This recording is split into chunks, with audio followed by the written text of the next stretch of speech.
अस्सलाम वालेकुम जी। आज का लेक्चर हमारे पास है angular momentum of rigid body देखेंगे।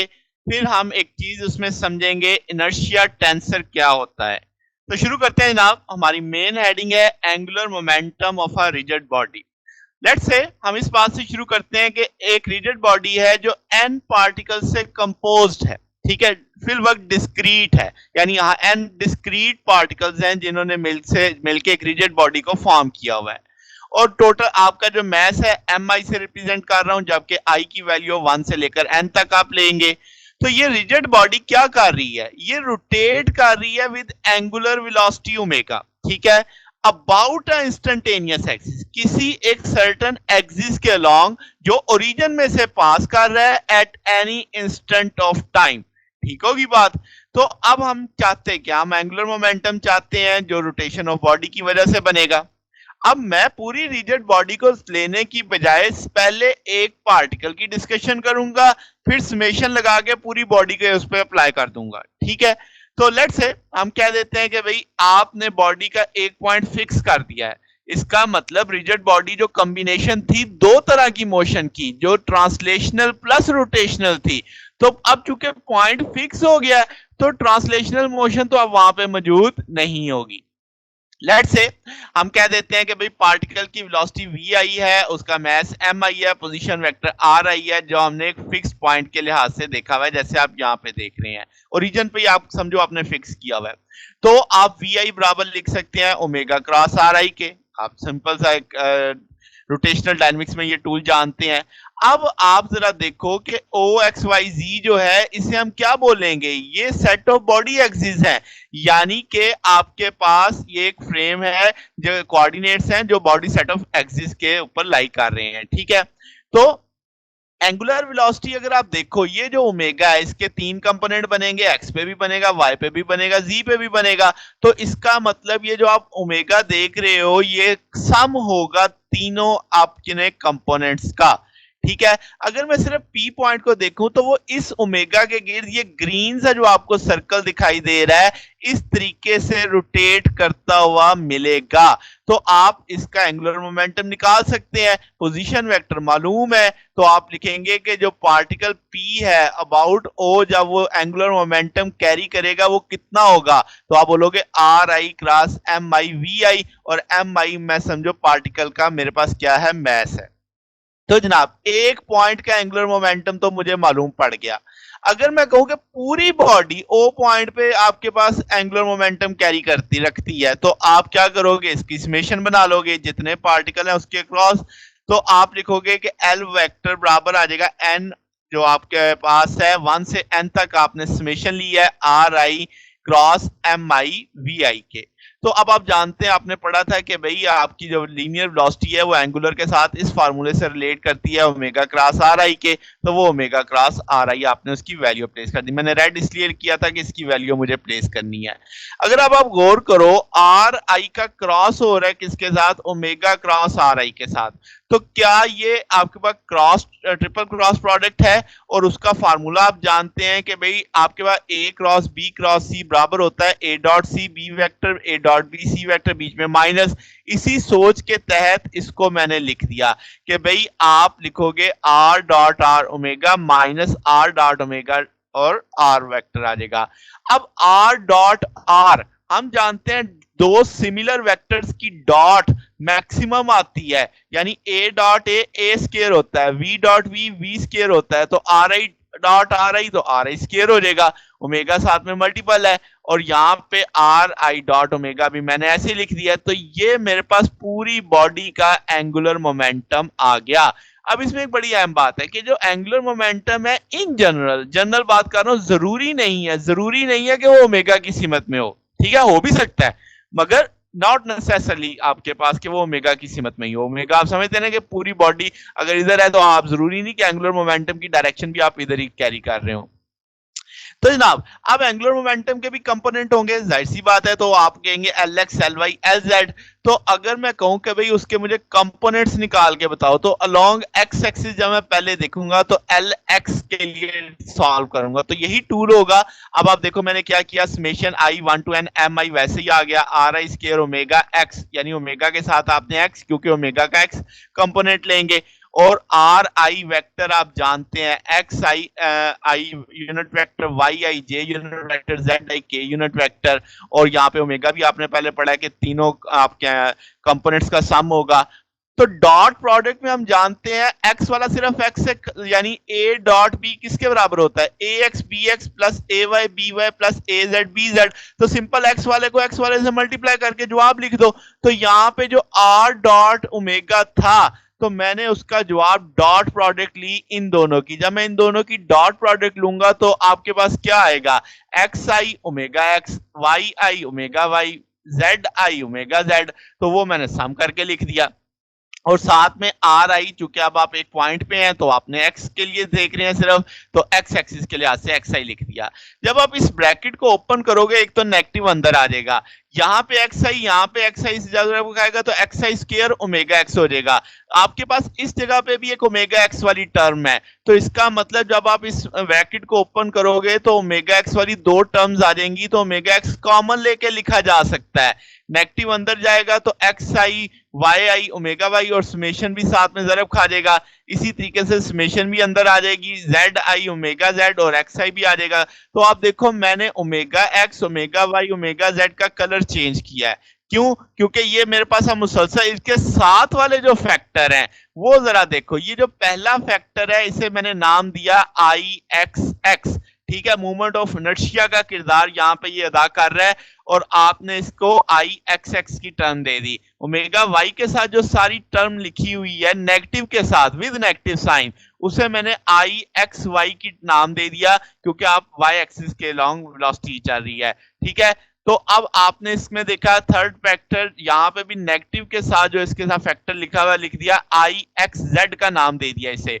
तो ये जो टूल बना, इसको मैं इस तौर पे भी याद रख सकता हूं कि i x x omega x plus i x y omega y plus i x z omega z. अब याद रखने की बात क्या है कि आई एक्स जेड वो जो नेगेटिव वाली रकम के साथ है, ठीक है, आई एक्स वाई जो नेगेटिव वाली रकम के साथ है, तो इसका मतलब जब मैं इस पैटर्न में लिखूंगा तो प्लस का साइन ही आने वाला है, क्योंकि ये आई एक्स के अंदर नेगेटिव है, एक्स जेड वाई के अंदर नेगेटिव है, आई एक्स जेड के अंदर नेगेटिव है। समझ आ गई बात? ये बात मैं लिख रहा हूं यहाँ पे। अब जनाब ये एक टूल बन चुका है, ये अलोंग एक्स एक्सिस आपके पास एंगुलर मोमेंटम आ चुका है। अगर मैं कहूं वाई एक्सिस पे निकालो, तो यही सोच, इसी सोच के तहत मैं लिख सकता हूं। तो अब आपने क्या किया कि जनाब आपने उसी पैटर्न पे, यानी जो ये आपका टूल था इसको आपने ओपन कर लिया और आपने उसे सॉल्व करके लिख दिया है। यानी मैंने जस्ट यहाँ पे तो डिटेल में एक स्टेप फालतू कर दिया, यहाँ पे मैंने उसका डायरेक्ट रिजल्ट लिख दिया है। तो अब अगेन उसी तरीके से आप कहेंगे कि ओमेगा एक्स के साथ जो चीज लिखी हुई है दैट इज कॉल्ड आपके पास वाई एक्स, जो यहाँ पे आप देख सकते हैं, और ओमेगा वाई के साथ जो चीज लिखी हुई है जिसे आप बोलोगे आई वाई वाई, ठीक है। तो ये चीज आपने यहाँ पे लिख दी। इसी तरह ओमेगा जी के साथ जो पूरा फैक्टर लिखा हुआ है M I Y I Z, तो वो आप वाई वाई जेड के लिहाज से लिख सकते हैं। यानी अगर आप इसमें टेक्निक देखें तो अब क्या हो रहा है, जब आप एक्स वाले को कर रहे थे तो आर आई में से माइनस एक्स स्क्वायर हो रहा था, और वाई वाले टर्म में देखो क्या है, वाई आई ओमेगा वाई तो आना ही आना है, समेशन एम भी आना है। यहाँ पे मल्टीपल कौन कर रहा है, एक्स। यहाँ पे समझ आ गई बात? तो ये एक्स वाई की टर्म बन जाएगी। यहाँ पे देखो ओमेगा जेड आना ही आना है, जेड आई आना ही आना है, समेशन एम आई आना ही आना है। यहाँ पे मल्टीपल आई कौन हो रहा है, एक्स आई। तो ये एक्स जेड वाली टर्म बन गई जो आपने यहाँ पे लिखी है। अब इसी सोच पे जरा इसको तसल्ली से देखो, तो क्या ये ओमेगा एक्स है, यहाँ पे आपके पास एक्स आना ही आना है, वाई अलोंग वाई चल रहे हैं तो वाई आई से मल्टीप्लाई हो जाएगा, ठीक है। तो ये आपकी एक्स वाई एक्स वाली टर्म बन जाएगी। अब चूंकि वाई एक्सिस पे चल रहे थे तो आर आई में से वाई वाला माइनस हो जाएगा, सेम जेड वाले में से उसी तरीके से वाई आई यहाँ पे आ जाएगा, तो ये वाई जेड का पैटर्न आ जाएगा।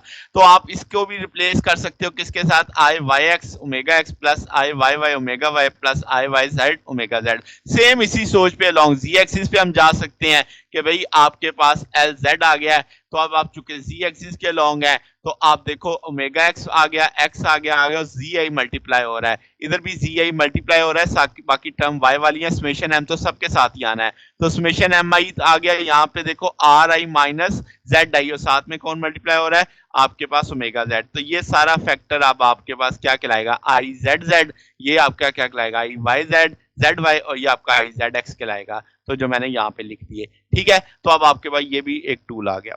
अब जरा कंपैरिजन करते हैं कि जहां पे ये जो मूवमेंट ऑफ इनर्शिया है i x x, i Y y, I z z, तो ये आपके वो मूवमेंट ऑफ इनर्शिया जो अलोंग एक्स एक्सिस थे सारा, तो आप आई एक्स एक्स को इस तरह लिखा, आप इसको are I minus x I square, क्या आप इसे अगर पैथागोरस थ्योरम के लिहाज से देखो तो Y I square plus Z I square भी लिखा जा सकता है, क्यों? क्योंकि आर रिजल्टेंट है, वो आपके तीन चीजों से मिलकर बन रहा है, एक्स आई वाई आई जी आई से, तो यहाँ पे जैसे आपने देखा ये मैंने लिखा हुआ आर, तो आप इसका अगर मैग्नीट्यूड उठाते तो एक्स के X I square Y I square Z I square और सब और आर आई स्केयर के बराबर होता है, तो वहां से अगर एक्स उधर जाएगा तो आर माइनस एक्स, तो वो किसके बराबर आ जाएगा वाई स्केयर जी स्केयर के, सिंपल सा मैथ है, वेक्टर का कंसेप्ट है, तो आपने उस लिहाज से इसे लिख दिया, ठीक हो गया।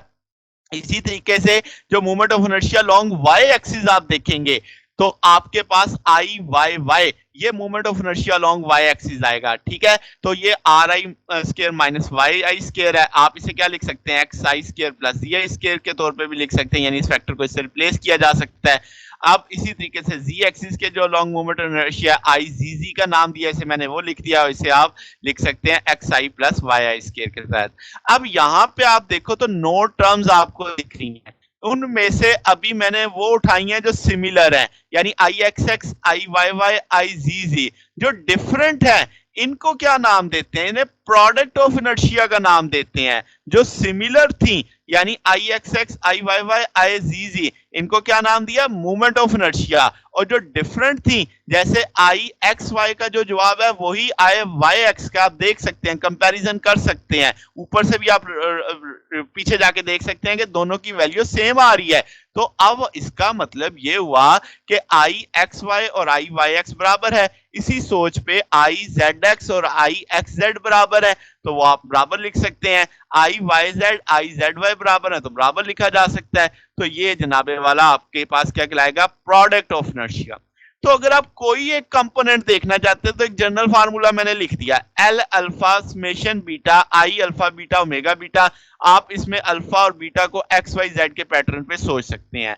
अब ये जो आपने एंगुलर मोमेंटम निकाला, अगर आप उसे मैट्रिक्स फॉर्म में लिखना चाहें तो L X L Y L Z, यानी कंपोनेंट्स की जुबान में एल एक्स में आप जानते हैं I x Y I x Z आएगा, एल वाई में क्या आ जाएगा आई एल वाई एक्स आ जाएगा, वाई वाई वाई जेड आ जाएगा, एल जी में क्या आ जाएगा एल आई जी एक्स आई, आप सॉरी यहाँ पे आपके पास आई जी वाई आएगा, और देन आपके पास लास्ट वाला फैक्टर क्या बनेगा आई जी जी बनेगा, ठीक होगी बात। तो ये अब आपने समझ लेना कि यहाँ पे मैंने करेक्शन कर दी है कि यहाँ पे आई जी वाई आएगा, ठीक है।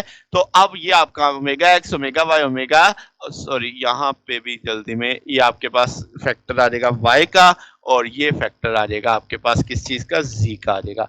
तो जनाब इस तरीके से आप इसे मैट्रिक्स फॉर्म में भी लिख सकते हैं। अब ये जो मैट्रिक्स बना है ये जो चीज है एक नई डेफिनेशन की तरफ ले जाती है जिससे हम कहते हैं इनर्शिया टेंसर। तो ये जो आपको 9 एलिमेंट दिख रहे हैं आई वाले 3x3 मैट्रिक्स के अंदर, इनको आप क्या मानो कि ये कंपोनेंट हैं किसी सिंगल आइडेंटिटी के। वो सिंगल आइडेंटिटी कौन सी है आपके पास आई, इस एंटिटी जो आपके पास एंटिटी आई है इसे हम इनर्शिया टेंसर कहेंगे, ठीक होगी बात।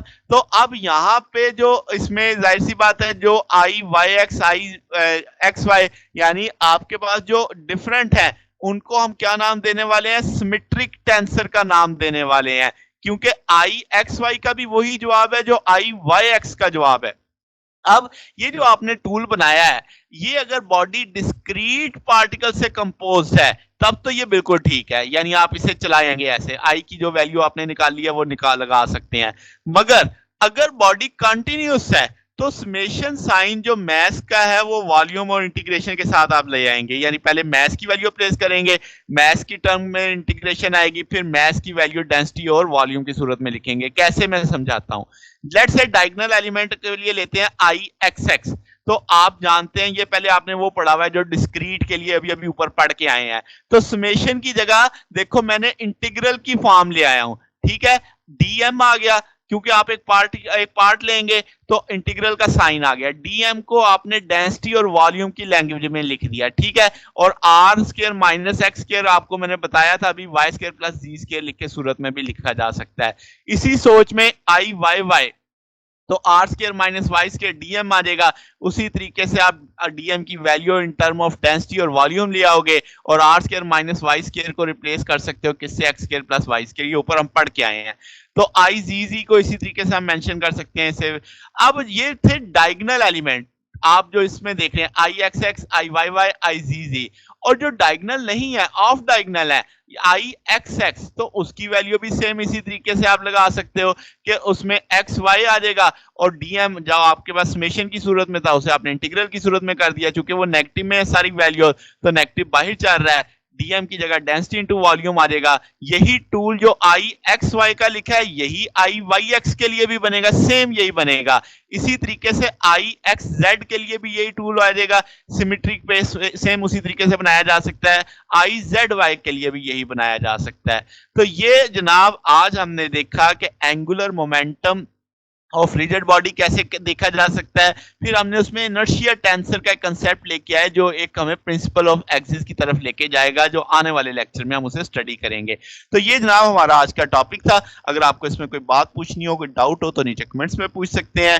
वीडियो अच्छी लगी हो तो वीडियो को लाइक कीजिएगा, दोस्तों के साथ शेयर कीजिएगा, चैनल को सब्सक्राइब कर दीजिएगा। अब तक के लिए इतना ही, बकिया इंशाल्लाह फिर नेक्स्ट देखेंगे। ओके, अल्लाह।